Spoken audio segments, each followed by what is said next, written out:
Pour l'inauguration symbolique du circuit de la grenouille, donc vous avez cette grenouille ici avec son ruban tricolore et ça va être le lancement officiel de ce circuit.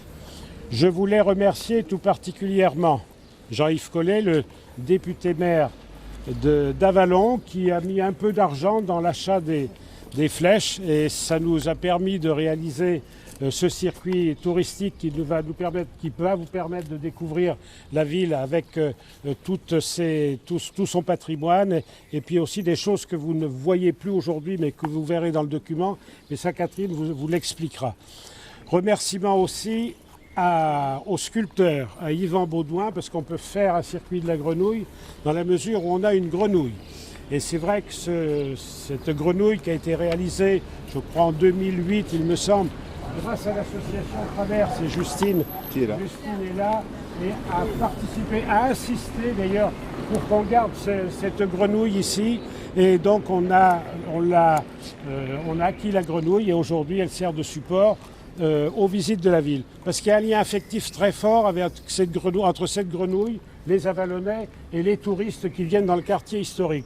Je ne sais pas combien de personnes chaque jour se font photographier à cheval sur la grenouille. Donc c'est une véritable réussite aussi dans ce sens-là. Merci à l'équipe de l'Office de tourisme parce que installer la grenouille, mettre des flèches, c'est pas suffisant. Et je crois que le document qui a été réalisé, alors je le dis pour Catherine et Aurel qui ont travaillé de concert sur la réalisation de ce document, c'est une véritable réussite et ça permettra à tous les touristes d'être accompagnés dans la visite et de voir un visage d'Avallon qu'ils ne verront plus aujourd'hui. C'est le cas de la prison, par exemple, sur cette place, qui était à cet emplacement ici où il y a le parking. Elle n'existe plus depuis 1950 et vous allez la retrouver en photo dans le document. Donc je ne vais pas aller plus loin dans l'explication, mais je vais demander à Catherine qui a conçu le texte et Aurel la réalisation d'en dire un mot dans le cadre de ce document. Voilà, merci. Et bravo, on peut les applaudir. Le principe du livret, donc au niveau des textes, a été effectivement de retracer l'histoire d'Avallon. Donc pendant de nombreux mois, je veux dire, on a compulsé pas mal de documents historiques. Là-dessus, on a été aidé par Madame Imbert, donc du service des bâtiments de France, qui nous a effectivement porté, je dirais, un regard scientifique et vrai sur les textes que nous avions écrits. Par rapport à la recherche iconographique, c'est pareil. Donc on avait un certain nombre de photos, nous, par rapport à la photothèque de la ville. On a un peu tapé dans les archives aussi municipales. Et la plus belle photo, je dirais, qu'on a pu récupérer, c'est au ministère de la Culture.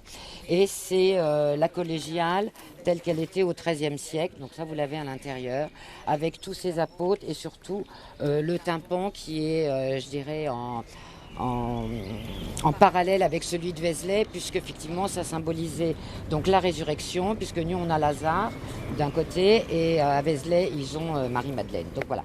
Donc on est sur les mêmes thématiques. Effectivement aujourd'hui il y a une fenêtre pour l'orgue qui a remplacé ce très beau tympan.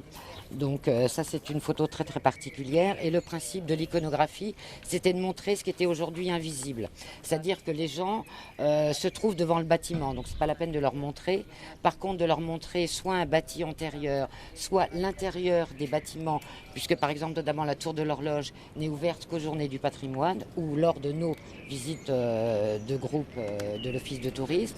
Donc le touriste lambda qui se promène dans les rues avec le livret peut voir effectivement l'intérieur.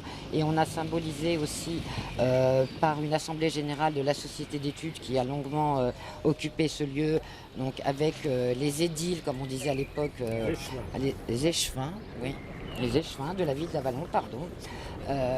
Donc là, on a une photo de l'époque, de la fin du 19e, pour montrer un petit peu tout ça. Et puis, donc mes remerciements. Oui. Et il s'ajoute aussi à à Françoise Baudot, qui est là derrière, voilà, et qui, au niveau de l'Office de tourisme et du comité de direction de l'EPIC, a suivi avec nous, à arpenter les rues d'Avallon pour valider un petit peu tout ce projet. Et un grand merci au service technique de la ville, parce que la ville a financé, effectivement, comme disait Gérard tout à l'heure, les flèches, mais également toute la pose de ces flèches. Il y en a à peu près 150 au sol. Alors il y a juste, vous verrez, ce que j'ai appelé le diverticule, comme à Lascaux, puisqu'on a des rues qui vont être en travaux prochainement. Donc on n'a pas posé les vraies flèches en quelque sorte. Donc elles sont symbolisées par des petites flèches en terneau collé, voilà, merci, jaune. Et puis donc il y a une petite explication pour les touristes à l'intérieur. Et quand les rues seront refaites, eh bien on pourra effectivement enlever cette petite chose. Un dernier point, puisque ça va être une des priorités de l'Office pour cet été, on a voulu augmenter et la richesse, si vous voulez, par la vie d'Avallon. Et la vie d'Avallon, j'irais au Moyen-Âge, grâce aux moines du chapitre de la collégiale, c'était une vie viticole. Dans la vie, il y a des choses qu'on prévoit, qu'on organise, et puis il y a des choses qui s'organisent toutes seules. La grenouille s'est organisée toute seule. Exposition de sculptures avec l'association Traverse, acquisition d'une sculpture, où va-t-on mettre la sculpture? On a fini par la laisser là où elle était. Et en fin de compte, vous voyez que le poli du dos de la bête témoigne de l'assiduité des assises dont elle fait l'objet. Donc elle a trouvé sa place toute seule. Et le symbole, il s'est construit tout seul. On n'a pas décidé un jour qu'il y avait une histoire de grenouille à Avallon.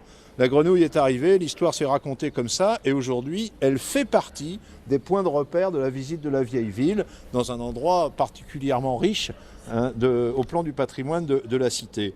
Et c'est, j'allais dire, naturellement, quand on a cherché un symbole pour essayer de faire ce qu'est la chouette à Dijon, ce qu'est la coquille à Vézelay, le crabe au conquet. Eh bien, on s'est trouvé assez naturellement, on s'est retrouvé sur cette grenouille sympathique. En plus, Avallon est une ville où il y a de l'eau, où il y a du vin aussi. Bon, alors je ne sais pas de quoi elle se nourrit, celle-là, mais je pense que ça s'est vraiment très bien trouvé. Alors je voudrais aussi remercier toutes celles et ceux qui sont à l'origine de l'histoire, qui sont à la conclusion de l'histoire. Vous demandez à tous et à toutes d'être des ambassadeurs de la grenouille. Hein, c'est-à-dire de dire aux gens qui viennent, quand vous recevez de la famille ou des amis, allez faire le parcours, vous verrez, vous n'en savez pas forcément autant que vous le croyez sur la ville où vous habitez. Et puis en perfectionnant votre savoir, vous deviendrez des ambassadeurs de notre ville. C'est très agréable, ça permet des rencontres. Ça a déjà été dit, on peut voir dans chacun des thèmes qui sont illustrés dans la promenade des possibilités d'approfondissement thématique au fil des années. La viticulture, les ouvrages de défense, j'en passe et des meilleurs. Il y a matière à approfondir chaque point qui est une invite à le faire dans cette balade. Donc voilà, merci à toutes et à tous et puis soyons encore une fois de bons ambassadeurs de notre ville et de sa grenouille.